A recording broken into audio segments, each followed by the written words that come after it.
Hello friends and welcome to learn easy.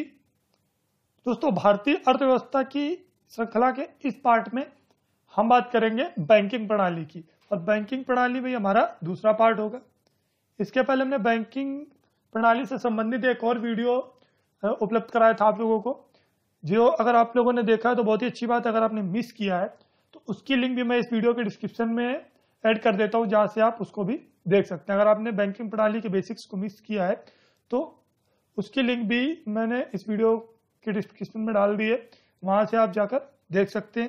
साथ ही साथ regular updates पाने के लिए अगर आपने अभी तक चैनल सब्सक्राइब नहीं किया है तो चैनल को जरूर सब्सक्राइब करें और वीडियो को लाइक करें और अधिक से अधिक शेयर करें, जिससे अधिक छात्र इसका लाभ प्राप्त कर सकें। तो ये बात करते हैं भारतीय अर्थव्यवस्था में बैंकिंग प्रणाली की। इसमें हम शुरुआत से जानकारी इकट्ठा करेंगे, संपूर्ण जो इंपॉर्टेंट फैक्ट्स है उनकी।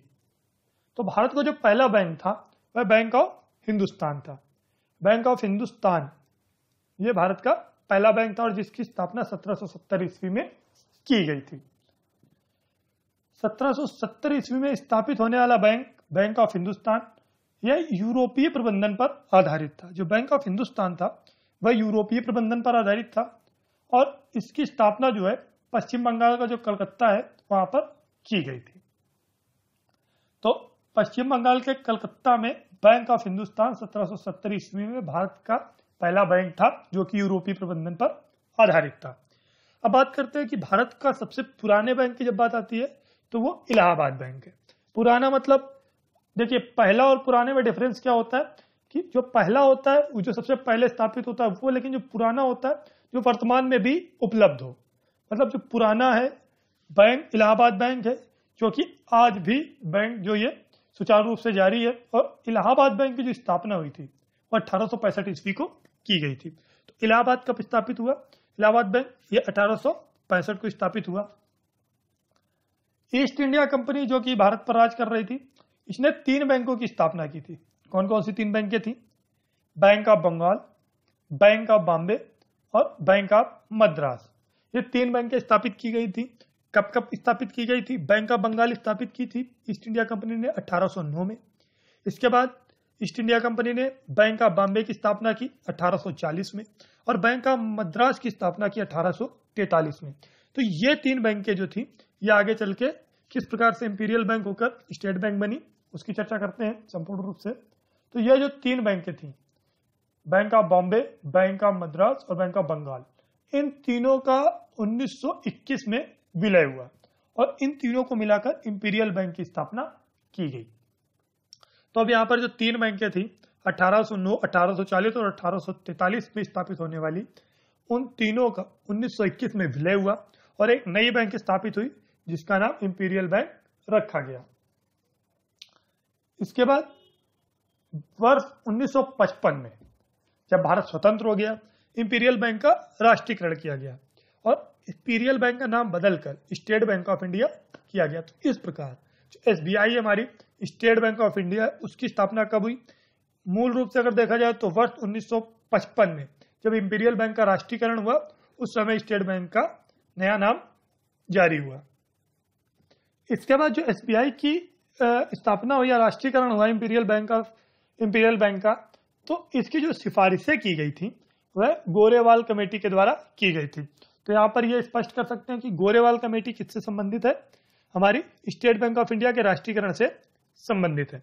गोरेवाल कमेटी ने ही सिफारिश की थी कि स्टेट बैंक ऑफ इंडिया या फिर इंपीरियल बैंक की राष्ट्रीयकरण की। भारत का सबसे बड़ा व्यावसायिक बैंक, जो सबसे बड़ा व्यावसायिक बैंक है वो स्टेट बैंक ऑफ इंडिया ही है। मतलब एसबीआई ही सबसे बड़ा व्यावसायिक बैंक है। आगे बात करते हैं, पूर्ण रूप से भारतीय पद्धति पर कार्य करने वाला बैंक। पूर्ण रूप से भारतीय पद्धति पर कार्य करने वाला बैंक कौन सा है? वो अवध कॉमर्शियल बैंक है और इसकी जो स्थापना हुई थी वह 1881 को हुई थी। 1881 में अवध कॉमर्शियल बैंक की स्थापना हुई थी, जो कि पूर्ण रूप से भारतीय पद्धति पर कार्य करने वाला पहला बैंक था। इसके बाद बात करते हैं पूर्णतया शुद्ध रूप से पहला भारतीय बैंक कौन सा था? तो जो पूर्णतया शुद्ध रूप से भारतीय बैंक, मतलब जो पूर्ण रूप से भारतीय बैंक ही था, वह पंजाब नेशनल बैंक था और इसकी स्थापना कब हुई? 1894 ईस्वी को इसकी स्थापना की गई। तो 1894 ईस्वी को भारत में शुद्ध भारतीय जो बैंक है उसकी स्थापना की गई और वह पंजाब नेशनल बैंक है। भारत का केंद्रीय बैंक कौन सा है? तो रिजर्व बैंक ऑफ इंडिया, भारतीय रिजर्व बैंक, आरबीआई, ये भारत का केंद्रीय बैंक है। और जब आरबीआई की स्थापना हुई तो आरबीआई की स्थापना आरबीआई एक्ट 1934 के अनुसूची 2 के तहत, एक बार फिर से कंफर्म करते हैं, आरबीआई की स्थापना आरबीआई एक्ट 1934 की अनुसूची 2 के तहत 1 अप्रैल 1935 को 1 करोड़ की पूंजी के साथ की गई। मतलब जब आरबीआई स्थापित हुई उस समय उसकी कुल जमा पूंजी 1 करोड़ थी और इसकी स्थापना आरबीआई एक्ट 1934 की अनुसूची 2 के तहत 1 अप्रैल 1935 को की गई। आरबीआई की स्थापना हिल्टन यंग आयोग की सिफारिश पर हुई थी। हिल्टन यंग आयोग की सिफारिश पर जो है आरबीआई की स्थापना हुई थी। ये कौन कौन से जो आयोग है उनकी सिफारिश पर कौन कौन सी बैंकों की स्थापना हुई या राष्ट्रीयकरण हुआ, ये महत्वपूर्ण है क्योंकि ये अक्सर एग्जाम्स में फ्रिक्वेंटली पूछा जाता है। तो आरबीआई की स्थापना हिल्टन यंग आयोग की सिफारिश पर की गई थी। आरबीआई का मुख्यालय मुंबई में स्थित है, महाराष्ट्र के मुंबई में स्थित है। आरबीआई का वित्तीय वर्ष जो फाइनेंशियल ईयर है वह 1 जुलाई से 30 जून तक होता है। यहां पर डिफरेंट है, आरबीआई का जो फाइनेंशियल ईयर है वो भारत सरकार के फाइनेंशियल ईयर से डिफरेंट है। आरबीआई का फाइनेंशियल ईयर वित्तीय वर्ष 1 जुलाई से 30 जून तक चलता है और आमतौर पर जो वित्तीय वर्ष चलता है वो 1 अप्रैल से 31 मार्च तक माना जाता है। और भारतीय रिजर्व बैंक के प्रथम गवर्नर, भारतीय रिजर्व बैंक के प्रथम गवर्नर ओसबॉर्न स्मिथ थे और प्रथम भारतीय गवर्नर सीडी देशमुख थे। जब भारत स्वतंत्र हुआ उसके बाद जो प्रथम भारतीय गवर्नर थे वो सीडी देशमुख थे और प्रथम गवर्नर ओसबॉर्न स्मिथ थे। आगे बात करते हैं, भारतीय रिजर्व बैंक ने 30 जून 1948 तक पाकिस्तान के लिए भी केंद्रीय बैंक के रूप में कार्य किया है। केंद्रीय बैंक के रूप में पाकिस्तान का केंद्रीय बैंक भी आरबीआई 30 जून 1948 तक रहा है। तो आरबीआई पाकिस्तान का कब तक केंद्रीय बैंक रहा? 30 जून 1948 तक। स्वतंत्रता के बाद भी पाकिस्तान का केंद्रीय बैंक बना रहा है 30 जून 1948 तक। यहां पर ध्यान देने वाली बात है। साथ ही साथ आरबीआई में एक गवर्नर के अलावा 4 डिप्टी गवर्नर होते हैं। एक गवर्नर होता है आरबीआई में और 4 डिप्टी गवर्नर होते हैं। आरबीआई का राष्ट्रीयकरण कब हुआ? तो 1 जनवरी 1949 को, 1 जनवरी 1949 को आरबीआई का राष्ट्रीयकरण किया गया। तो आरबीआई का राष्ट्रीयकरण कब किया गया? महत्वपूर्ण तिथि 1 जनवरी 1949। भारतीय बैंकिंग अधिनियम 1949 को पारित किया गया था। 1949 को भारतीय बैंकिंग अधिनियम पारित हुआ। तो भारतीय बैंकिंग अधिनियम कब पारित हुआ? 1949 को। और यही वो समय है जब आरबीआई की स्थापना हुई थी। तो इससे हम पॉइंट को याद कर सकते हैं कि जब आरबीआई की स्थापना हुई या फिर जब हमारा जो भारतीय बैंकिंग अधिनियम पारित हुआ उस समय हमारी आरबीआई की स्थापना की गई। साथ ही साथ भारत के सबसे पहले 14 बड़े व्यावसायिक बैंकों का राष्ट्रीयकरण 19 जुलाई 1969 ईस्वी को किया गया। 19 जुलाई 1969 ईस्वी को 14 जो बड़े व्यावसायिक बैंक थे उनका राष्ट्रीयकरण किया गया और 15 अप्रैल 1980 को, ये 2 इंपॉर्टेंट तिथियां हैं। 14 बड़े जब पहले हुए बैंक राष्ट्रीयकृत और बाद में 6 और राष्ट्रीयकृत बैंक हुए। पहले जो राष्ट्रीयकृत हुए 14 बड़े बैंक 19 जुलाई 1969 को हुए और बाकी 15 अप्रैल 1980 को 6 अन्य बड़े बैंकों का राष्ट्रीयकरण किया गया। बैंकों का जब राष्ट्रीयकरण हुआ उस समय भारत के प्रधानमंत्री श्रीमती इंदिरा गांधी थी। ये यहाँ पर समय काल की अगर बात करते हैं तो जिस समय बैंकों का राष्ट्रीयकरण हुआ उस समय भारत की जो प्रधानमंत्री थी वो श्रीमती इंदिरा गांधी थी और राष्ट्रीयकरण की संस्तुति हजारी समिति ने की थी। ये यहाँ पर एक और समिति और आयोग का नाम आता है। अभी तक हमने 3 समितियों की चर्चा की और तीनों ही महत्वपूर्ण है। देश का पहला क्षेत्रीय ग्रामीण बैंक जो स्थापित हुआ वह 2 अक्टूबर 1975 को स्थापित किया गया। तो यह 2 अक्टूबर की तिथि गांधी जयंती के रूप में हम याद कर सकते हैं कि गांधी जयंती के दिन और 1975 को जो पहला क्षेत्रीय ग्रामीण बैंक था वह स्थापित किया गया था। नरसिंहम जो समिति थी, इसकी रिपोर्ट के आधार पर निजी क्षेत्र में बैंक स्थापित करने की अनुमति प्रदान की गई। तो ये नरसिंहमन समिति थी, इसकी रिपोर्ट का जो निष्कर्ष निकला उसमें निजी क्षेत्रों में भी बैंक स्थापित करने की अनुमति दी गई। आगे बात करते हैं महत्वपूर्ण पॉइंट्स पे। तो देश का पहला तैरता एटीएम कहां पर स्थापित है? कोच्चि में स्थापित किया गया है। तो देश का पहला तैरने वाला एटीएम कहां पर है? कोच्चि में है। साथ ही साथ बैंकों के ग्राहकों की शिकायत का निदान करने के लिए बैंकिंग लोकपाल योजना 14 जून 1995 को लागू की गई थी। बैंकों के ग्राहकों की जो भी शिकायतें होती हैं उनके निदान के लिए, उनके निवारण के लिए, उनकी समस्याओं को सॉल्व करने के लिए बैंकिंग लोकपाल योजना 14 जून 1995 को लागू की गई थी।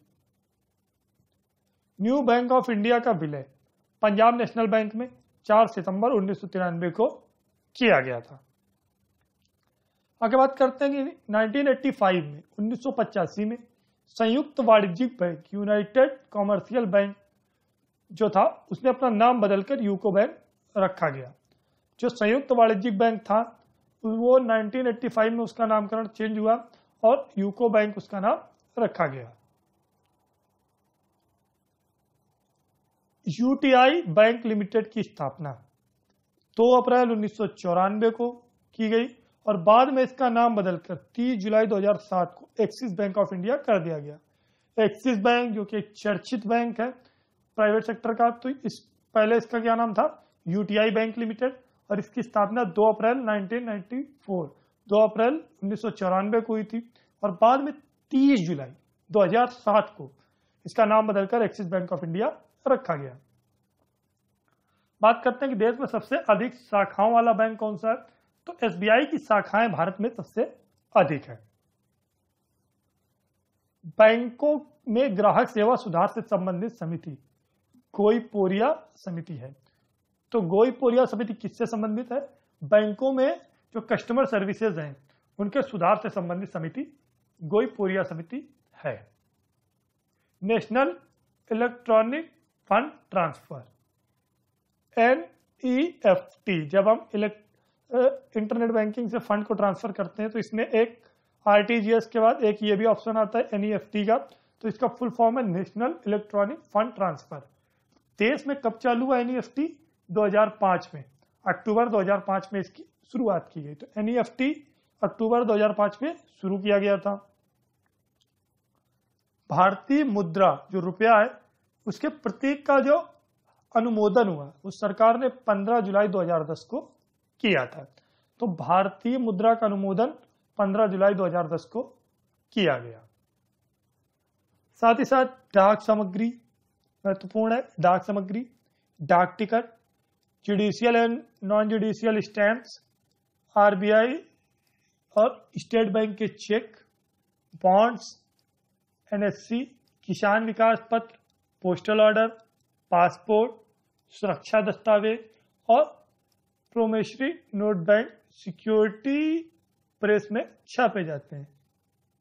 जो security press note India security press है वहां पर ये सब छापे जाते हैं। और India security press Nashik road Maharashtra पर स्थित है, ये महाराष्ट्र में स्थित है, जहां पर ये निम्नलिखित चीजों का डाक सामग्री, डाक टिका, judicial and non judicial stamps, RBI और SBI के चेक्स, बॉन्ड्स, NSC, किसान विकास पत्र, पोस्टल ऑर्डर, पासपोर्ट, सुरक्षा दस्तावेज, ये सब जो है India security press Nashik road Maharashtra में छापे जाते हैं।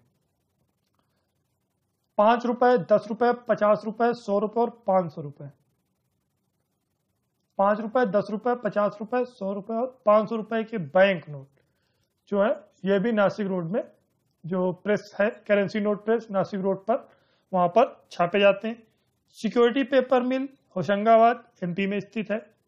जो सिक्योरिटी पेपर मिल है वह होशंगाबाद मध्य प्रदेश में स्थित है। सरकारी टकसालें कहाँ कहाँ है? मुंबई में, कलकत्ता में, हैदराबाद तथा नोएडा में स्थित है।